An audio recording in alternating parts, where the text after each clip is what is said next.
Today I'd like to show you the Pochade box that I made from some old stuff I had lying around. I'm going on holiday soon and I was looking for a way to take my oil paints with me in a small suitcase. This is the perfect solution. Instead of paying hundreds of euros, I spent the grand total sum of just 10.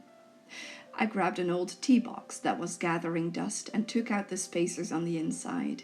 I sanded the whole thing down and made some modifications. I cut the palette out of some plywood, making sure it would fit nicely inside.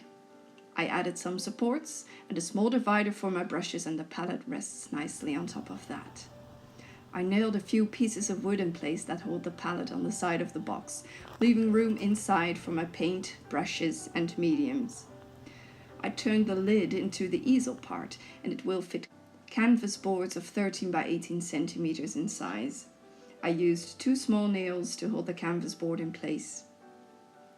The lid rests on a small wood rod that I nailed to the back of the box. It's so lightweight that it doesn't need any more reinforcement. I purchased a travel kit containing these little jars. They are the perfect size to hold my mediums.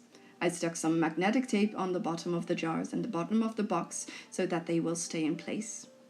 I also drilled out some holes to hold my wet paint brushes in the palette. I painted the box black to give it a nice finish and replaced the old clasp with 2 new ones, making the box more secure. I added the ring so I can easily carry it with me. And hey, it looks nice too. Soon I will show you what I've made. I can't wait to put it to use. If you liked this video, please leave a thumbs up and subscribe for more content coming very soon. Thanks for watching. Bye.